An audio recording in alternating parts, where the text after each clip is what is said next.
नमस्कार दोस्तों, मैं हूं कमल कुशवाहा और आप देख रहे हैं हमारा YouTube चैनल पॉडकास्ट, जो कि कमल कुशवाहा 2.0 के नाम से हमने शुरुआत किया। और हमारा फर्स्ट पॉडकास्ट किनके साथ होगा, मैंने ऐसी उम्मीद ही नहीं की थी। और हमारे साथ एक ऐसी शख्सियत है जो 5 बार सांसद और 3 बार विधानसभा के अपने क्षेत्र की आवाज़ को बुलंद करने वाले माननीय श्री लक्ष्मण सिंह जी। सर, बहुत बहुत स्वागत है आपका हमारे इस पॉडकास्ट में। धन्यवाद कमल जी। तो सर, सवालों का सिलसिला शुरू करते हैं। और पहला सवाल मैं आपसे करता हूं कि सबसे पहला सवाल ये है कि सच कहने का साहस आपकी पहचान है, और आज की समझौताबाजी राजनीति में निर्भीक बनाए रखना खुद को, ये कहां से आता है? देखिए, सच कहने का साहस कोई मुझ अकेले में नहीं है, आप में भी है। और भारत के हर नागरिक को सच कहने का साहस है। भारत का नागरिक बहुत बहादुर है और मैं उनको नमस्कार करता हूँ, प्रणाम करता हूँ।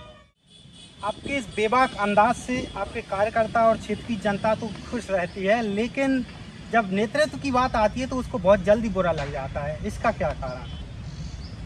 अभी देखिए, वर्तमान में मैं किसी दल में नहीं हूँ, तो मेरा कोई नेता नहीं है। मेरा नेता है भारत का नागरिक, जो कार्यकर्ता है, पार्टी का पहले रहा, हमारे साथ काम किया, वो है।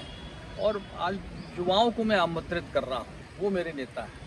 युवाओं में से प्रतिभाओं को निकालकर राजनीतिक मंच पे लाना, ये हमारा संकल्प है। आप किस में सबसे ज़्यादा भरोसा रखते हैं?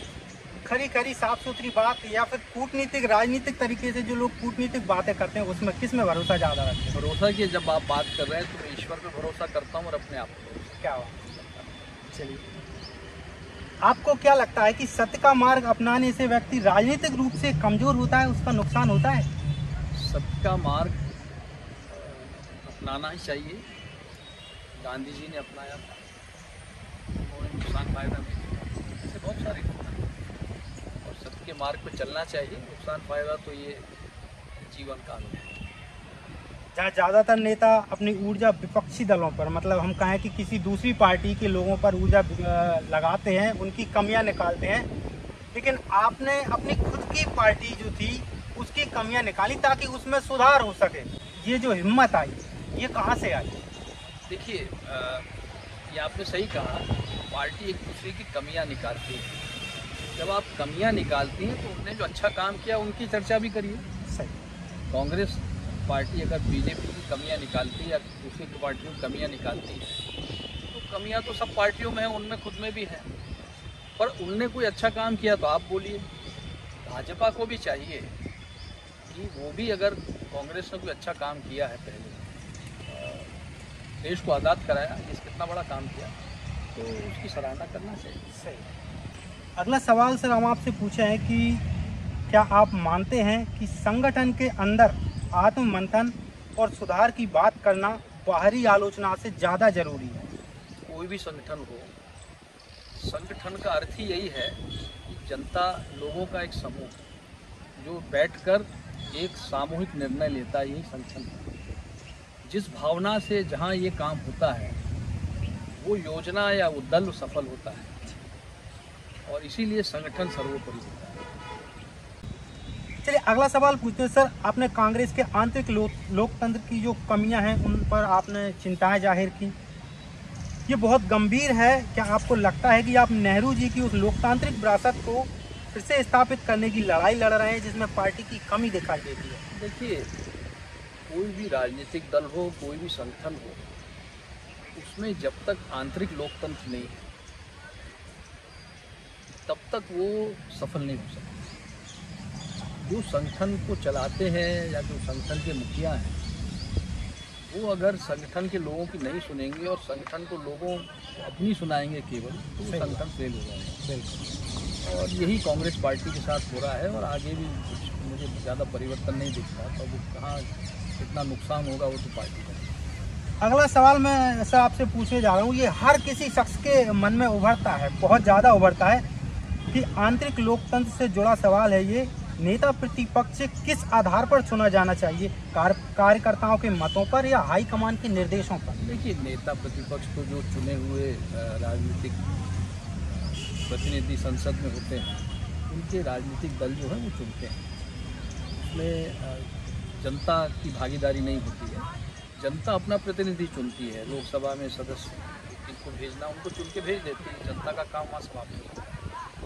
लोकसभा में कौन नेता बनेगा नहीं बनेगा पार्टी और संसद सदस्य तय करेंगे। अगला सवाल सर, कांग्रेस के लिए समय की मांग क्या है? युवाओं को कमान सौंपनी चाहिए या अनुभव को प्राथमिकता देनी चाहिए?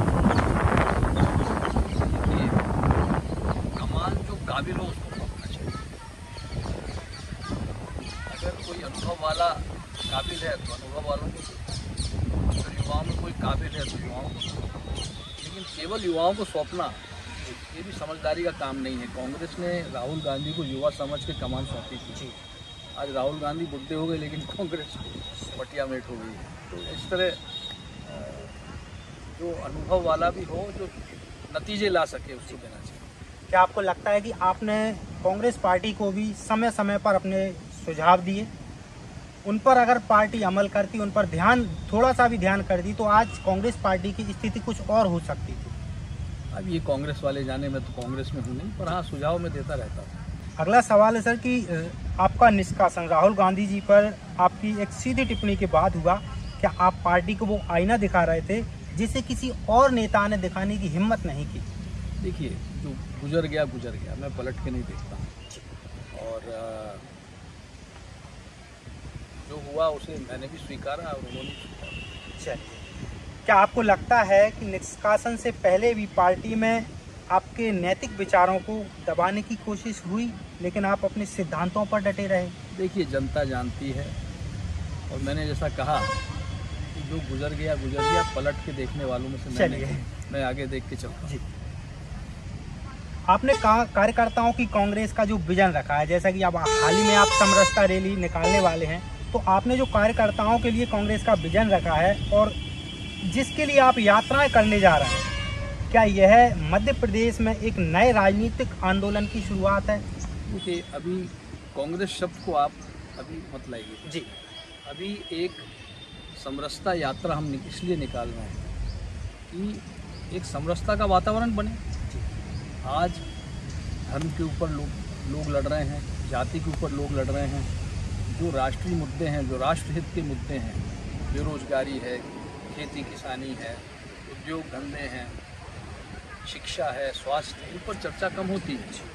तो मेरा जो उद्देश्य है अभी जो समरसता यात्रा का, वो यही है। और पूरे प्रदेश में हम घूमेंगे कि जो मुद्दों पे हम चर्चा नहीं कर रहे हैं या किसी कारण चर्चा करना नहीं चाहते हैं, उनको हम उजागर करें। भ्रष्टाचार बहुत बड़ा मुद्दा है। आज प्रदेश में जो कर्जा है 4 लाख करोड़ का मध्य प्रदेश में, उसका भ्रष्टाचार एक मुख्य कारण है। जो पुल 1 करोड़ का बनना होता है वो 2 करोड़ का बन रहा है, और 1 करोड़ तो पट रहा है, 1 करोड़ लग रहा है। तो इस तरह जो ये चल रहा है, इस पर कहीं ना कहीं रोक लगना चाहिए और समरसता यात्रा इसी को लेकर चल रहा है। सबसे प्रेरक बात अगर हम कहें तो आपने चुनाव ना लड़कर कार्यकर्ताओं को आगे बढ़ाने की बात कही है। पिछले इंटरव्यू में भी आपका जो बयान है कि आप कार्यकर्ताओं को आगे बढ़ाएंगे, यह तो राजनीति में त्याग की एक नई मिसाल है। इस सोच के पीछे की प्रेरणा क्या है? देखिए, चुनाव हम जब लड़ते हैं तो फिर हमारा ध्यान खुद के चुनाव में बहुत रहता है और एक संदेश जाता है कि भाई ये जो भी कर रहे हैं ये खुद के लिए कर रहे हैं जी। तो इस तरह का आरोप मुझ पे न लगे, इसीलिए मैंने ये निर्णय लिया है। और मैं 11 चुनाव लड़ चुका हूँ और मैं 70 साल का हो गया हूँ। अब मैं चाहता हूँ कि जिन्होंने मुझे बनाया है, विधायक, सांसद बनाया है, बार बार बनाया है, उनमें से हम लोगों को आगे लाएं और उनको आगे आने का मौका दें और उनको आगे बढ़ाएं। यही उद्देश्य। केंद्र की मोदी सरकार के 10 साल हो चुके हैं। आपने विदेश नीति और विकास कार्यों की खुद सराहना की, लेकिन परिवर्तन को भी जरूरी बताया। ये परिवर्तन कैसा होना चाहिए? देखिए, परिवर्तन तो राजनीति में होता है, मोदी जी भी जानते हैं, भारतीय जनता पार्टी जानती है, पर अभी तक कोई ऐसी बात नहीं हुई है कि जिसकी हम घोर आलोचना करें। तो इसीलिए मैं सभी से कहता हूँ कि आलोचना करिए, कुछ गलत तो करते हैं उसकी निश्चित रूप से करिए, पर केवल आलोचना मत करिए, उसमें लोग आप पे हंसते हैं। मध्य प्रदेश की नई मोहन यादव सरकार के शुरुआती कामकाज पर आपकी क्या राय है? जनता की उन उम्मीदों पर खरी उतरी है सरकार? अब ये जनता तय करेगी अगले चुनाव में। अभी तक कोई ऐसा उल्लेखनीय काम नहीं। आपने एक बयान दिया था कि आज FIR वाला ही बड़ा नेता है। ये मौजूदा राजनीति पर एक गहरा कटाक्ष है। इस चिंताजनक ट्रेंड को कैसे बदला जा सकता है? ये कुछ ऐसे राजनीति में तत्व आ गए हैं, किसी भी दल में, सभी दल में है। सही। अब आपने देखा कि एक गाड़ी से कुचल के एक आदमी को मार दिया गया, वो भी एक राजनीतिक दल का सदस्य रहा है। तो इस तरह का एक ट्रेंड जो आया है क्राइम का, कानून तोड़ने का, उसको हाईलाइट करके उसको नेता मानने का, ये सब दलों में चल रहा है। ये बहुत गलत है। अगर आप कानून के दायरे में रह के राजनीति करते हैं तो आपकी प्रशंसा होगी, लेकिन कानून तोड़ के आप राजनीति करेंगे तो आप प्रशंसा लायक नहीं, कम से कम मैं तो नहीं मानता। रामायण जी के लक्ष्मण जी ने परशुराम संवाद में अपने बड़े भाई का अपमान बर्दाश्त नहीं किया था। क्या आपका स्वभाव भी कुछ वैसा ही है, अन्याय देखकर तुरंत कई निर्णय लेने वाला? देखिए, न दिग्विजय सिंह जी राम है, न मैं लक्ष्मण हूँ। हम साधारण से लोग हैं और प्रभु उनके चरणों की धूल बराबर भी हम नहीं हैं, लेकिन आप दोनों उनके आशीर्वाद से ही हम हैं और पूरी दुनिया उनके आशीर्वाद से। प्यार जो है वो सबको दिखता है कि आपकी कितना बड़े भाई का प्यार जो मिलता है आपको। हाँ। चलिए, एक अंतिम सवाल और मैं पूछ लेता हूँ सर आपसे कि गुना में एक किसान की मार दिया गया, थार से बताया जाता है, थार से कुचल के, उस पर आपकी कोई राय? ये बहुत ही गलत है और इस तरह की मानसिकता के लोग पनप रहे हैं, आज राजनीति में पनप रहे हैं। ये बहुत चिंताजनक बात है। उसको टक्कर मार के मारने की कोशिश करी, जब वो घायल हुआ तो उसको अस्पताल नहीं ले जाने दिया। ये उससे भी बड़ी बात है। अगर वो अस्पताल पहुंच जाता तो बच जाता। लेकिन इसकी मानसिकता देखिए, ऐसे लोगों की मानसिकता देखिए, जो लोग उनको राजनीतिक संरक्षण दे रहे हैं उनकी मानसिकता क्या है? क्या वो पद पे रहने लायक है? क्या वो सत्ता में रहने लायक है? उनको सत्ता से बाहर करना चाहिए। इस तरह के लोग अगर राजनीति में हैं तो उनकी सजा, उनकी जगह केवल जेल में। तो चलिए, हमने सर से बात की और बहुत ही मुझे अपने आप में खुशी हुई कि सर ने अपना बहुमूल्य समय हमें दिया, क्योंकि सर का जो समय है वो बड़ा कीमती है। तो सर बहुत बहुत धन्यवाद आपका, जो आपने इतना कीमती समय हमें दिया। धन्यवाद आपको, आप आए, मुझे साक्षात्कार का अवसर दिया। धन्यवाद, आपको शुभकामनाएं।